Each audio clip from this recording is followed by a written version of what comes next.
Psicologia em Foco. Uma parceria Rádio Inconfidência e Conselho Regional de Psicologia, Minas Gerais.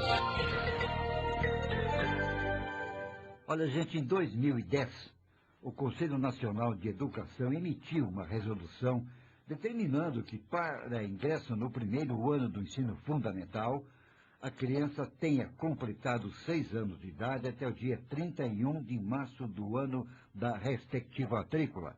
Desde então, vem-se discutindo a inserção da criança baseada em aptidões e maturidade. Entenderam?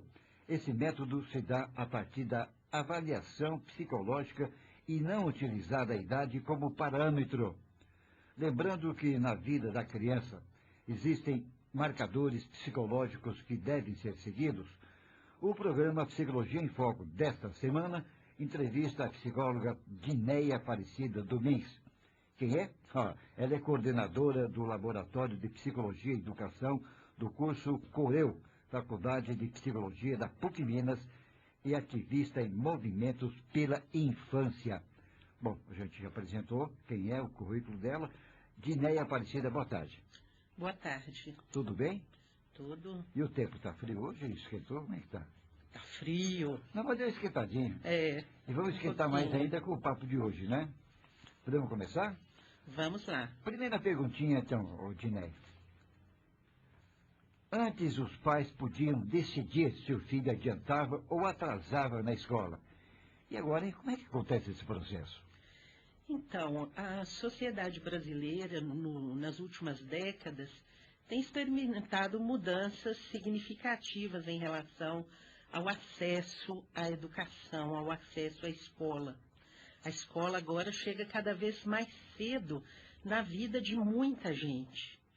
Por isso, a gente reconhecia com mais facilidade essa presença, esse papel dos pais nessa decisão. Mas agora, como o direito à escola foi ampliado, é preciso dimensionar melhor para que, de fato, a gente atenda, como é de direito, a todos. Hoje, por exemplo, uma família precisa da escola para um bebê, um berçário, uma creche.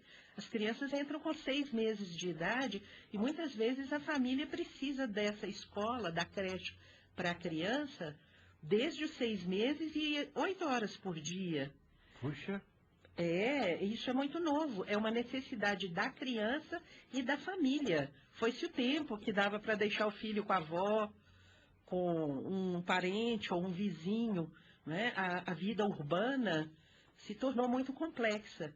Então, é preciso que, de fato, as políticas públicas atuem junto com a família para garantir direitos e direitos de todos. É por isso que, ainda que os pais tenham esse papel importante aí nessa decisão, não é? Mas é preciso considerar o conjunto dos pais, o conjunto das famílias e o conjunto das crianças para a gente dimensionar, não é? O número de vagas que a gente tem e como é que a gente distribui todo mundo nas escolas. É por isso que você falou, então, em chegar mais cedo.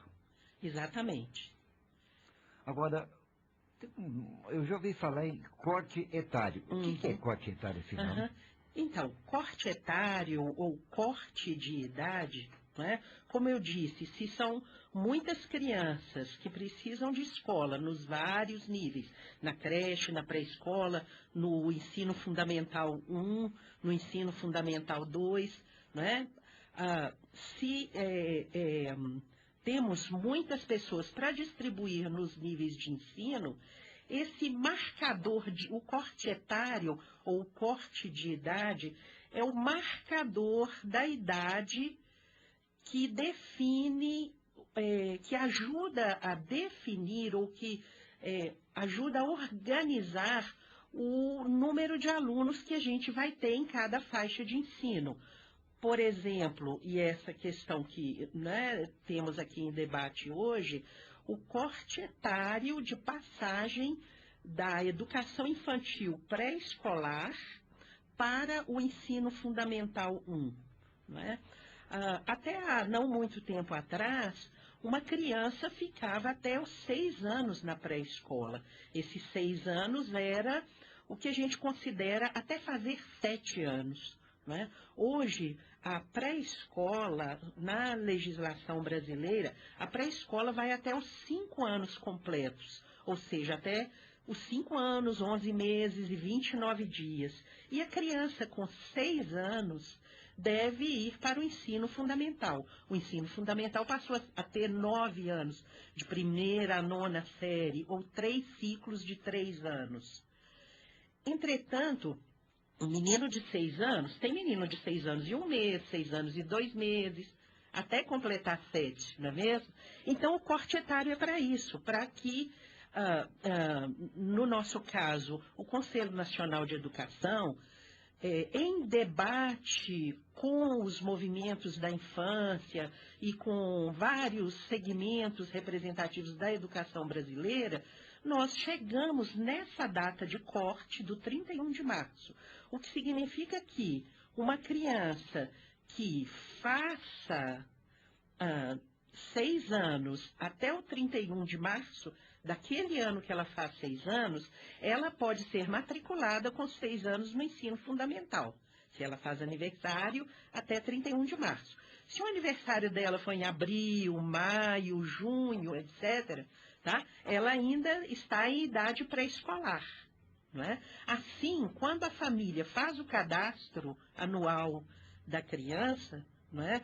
O governo municipal, no caso que a competência tanto do infantil quanto do fundamental é uma competência do município, não é? Ali o município tem condições de dimensionar quantas escolas ele tem, quantas turmas, e distribuir essas crianças, não é? De modo que a gente dê conta também de fazer políticas públicas capazes de organizar e planejar a expansão e a qualidade da oferta, porque nós ainda no nosso país temos muitos problemas de expansão de vagas. Não é? Eu falava antes da creche e da pré-escola. Melhoramos muito na última década, um pouquinho até mais do que isso. Mas hoje ainda no Brasil, cerca de apenas 20% das crianças em idade de creche, que é 0 a 3 anos de idade, consegue uma vaga na creche. Né?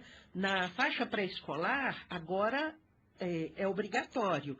Desde 2009, os municípios estão se adequando. Mas agora que a gente começa a garantir o direito de toda criança à pré-escola. Não é? Então, esses números, o cadastro e a faixa na idade certa, esses números são muito importantes para esse dimensionamento da oferta, para o município se organizar. E nós ainda temos um problema aí em Minas Gerais. Não é? Como eu disse, um país tão grande como o nosso, não é? Essas regulações nacionais, elas são absolutamente necessárias. Não é? Entretanto, o município é autônomo, o Estado é autônomo frente ao poder maior federal. Não é? E nesse momento de impasse, depois de 2010, nessa adequação a essas novas condições, o que aconteceu é que Minas Gerais fez regras próprias. Ou seja, em Minas Gerais ainda não se segue, como é desejável, a regra nacional da idade de corte em 31 de março. O Estado de Minas Gerais, aqui a nossa data de corte é 31 de junho. Né? Então, e Belo Horizonte segue Minas Gerais exatamente porque dentro do Estado também é muito complicado você trabalhar com datas diferentes. Mas uma família, imagine uma criança que faz aniversário em maio. Se ela mora em Belo Horizonte, né, e faz aniversário em maio, passou do março. Então, ela está na pré-escola. Mas se a família dela mudar para Fortaleza, a data é março. Então, ela vai para o ensino fundamental.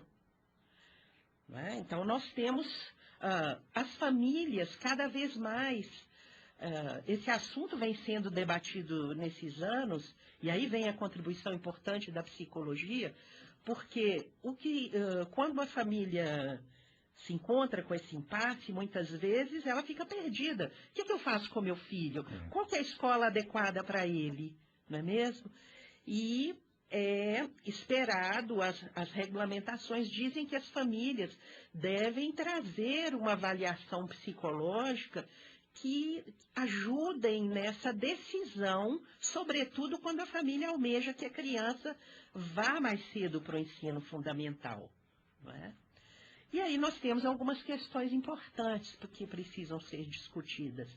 A mais importante delas, que o campo da psicologia pode contribuir muito para esclarecer, é que não se trata estritamente de uma questão de capacidade da criança, né? Nem a avaliação psicológica pretende isso, medir capacidade. Quando a criança ainda é tão pequena e está em desenvolvimento, é claro que ela não vai responder com a capacidade ideal, mas ela está em movimento, está em crescimento, em desenvolvimento físico, psicológico, cognitivo, social. E tudo isso entra na conta dela, né? O olhar da psicologia é para a gente compreender esses processos de desenvolvimento, né? E acolher essas diferenças que as crianças manifestam nesses momentos. O programa Conexão e Confidência, apresentando hoje, no quadro Psicologia em Foco, importantíssimo de toda semana, a psicóloga Dinéia Aparecida Rodrigues. Ô Dinéia, como é que os pais que se deparam com essa situação toda, eles reagem? A gente costuma encontrá-los muito ansiosos e aflitos quando experimentam esse tipo de dúvida, né? E aí entram algumas questões interessantes que a gente percebe no convívio com eles. Primeiro, nós vivemos num tempo de tudo, muita pressa, muita competição, e muitas vezes os adultos, na melhor das boas intenções, né, os pais, professores, acham muito bacana quando encontram certa precocidade intelectual, não é? Uma criança inteligente, viva, esperta, né? Isso tudo costuma ser motivo de orgulho, e é muito interessante mesmo. Mas, por outro lado, nós o tempo todo escutamos também de pais e professores expressão de muita angústia quando reconhecem certas precocidades frente à internet, precocidades no jeito de se vestir, na sexualidade, no corpo mesmo da criança tão cedo da vida. E essa esperteza mental, intelectual, né, ela não anda separado dessas outras formas, dessas outras precocidades, vamos dizer assim, que a gente encontra no meio das crianças. A vida está muito acelerada, cada vez mais. Sem dúvida. Não é? Então, a nossa pergunta para os pais, quando nos deparamos com as suas angústias, nesse caso dos filhos, é um pouco provocá-los nessa direção. Será que é tão necessário assim? Para que colocar uma criança cada vez mais cedo, não é? Nessa esfera de tanta competição? Para que chegar mais cedo no ensino médio? Para que chegar mais cedo na universidade, se a faixa que mais demora hoje em ter trabalho é a juventude? Não é? Será que nós não estamos precisando aprender a respeitar mais o tempo da infância e o tempo das crianças? Aprenderem sim, porque às vezes tem um preconceito também. Ah, mas menino vai para a pré-escola só para brincar? Não vai fazer nada? Né? E aí é importante relembrar de que a criança aprende brincando, a criança aprende convivendo nas trocas com outros da sua idade, no convívio com adultos que sejam respeitosos com os interesses, as curiosidades delas, né? Que elas possam emitir suas teorias, suas ideias de como as coisas acontecem, antes de querer colocar um monte de conteúdo, é assim, é assado. Antes disso, né, escutar a criança e como ela pensa, né, nas visões de mundo que ela tem, deixar ela confrontar essas visões de mundo com a visão de mundo de outros. Tanta criança, uma família tem uma religião, veio de uma cidade, de uma região do país, né? São muitas diferenças culturais, sociais, que podem ser confrontadas, compartilhadas, né, num tempo que nos desafia a viver em meio a tanta diferença. Cara, psicóloga Dinéia Aparecida, agora a gente vai sair desse ambiente e partir para as escolas. Por exemplo, como é que as escolas se portam diante desse corte etário? É muito importante esclarecer, não é, o direito da família, né, quando ela entende que seu filho deveria ir para o ensino fundamental, a despeito da data de corte. Então, é muito importante que a escola acolha essa preocupação, esse interesse da família, não é? E que debata esse assunto. As reuniões de pais, muitas vezes, não é, deixam todos, estão insatisfeitos, não acolhem as demandas, as urgências que as famílias experimentam no dia a dia com a vida dos seus filhos. Esse é um ótimo assunto para se debater amplamente com os pais. Mas aquelas famílias especificamente que insistem e desejam que seus filhos avancem mais cedo para o ensino fundamental, primeiro é preciso respeitar esse direito das famílias de querer isso, não é? Segundo, que esses marcos legais, essa legislação, identifica a necessidade, nesse caso, da avaliação psicológica, né?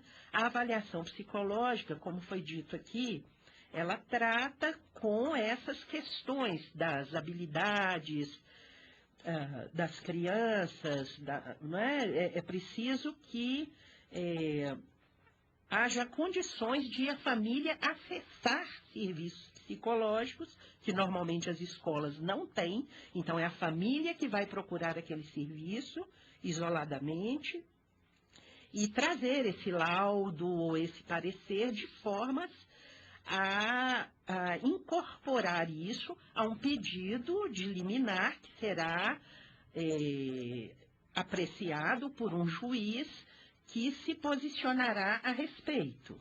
Não é? Então, ali vale o caso individual, que precisa ser apreciado, não é? Nesse diálogo entre o sistema de justiça, a psicologia, a educação. Vale dizer que não só os psicólogos estão aptos a fazer esse tipo de avaliação, é uma avaliação psicopedagógica também, então ela pode ser feita por psicólogos, por pedagogas, por especialistas em psicopedagogia. Todos esses profissionais estão aptos a dar as suas contribuições, né? Mas é preciso, eu insisto, nesse cuidado de que, mais do que uma avaliação psicológica individual de uma criança, que nos ajuda a enxergar o processo dela, né, é preciso pensar no desenvolvimento infantil e nas necessidades da infância na nossa época. Tudo muito bem esclarecido. Cabe uma perguntinha aqui. Afinal, qual que é o papel da psicologia nesse impasse? Esse impasse, ele trouxe algumas questões muito interessantes para nós psicólogos, não é?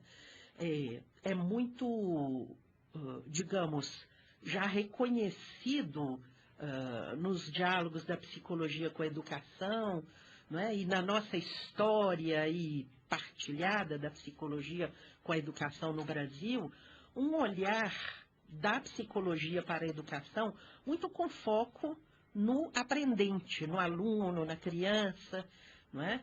E esse tipo de questão traz para a psicologia a possibilidade de, digamos, jogar uma lufada de ar nesse terreno aí de diálogos da psicologia com a educação. no sentido de que ele nos ajuda a mostrar que a psicologia pode servir a bem mais do que a olhar para um aluno supostamente problema na escola, né?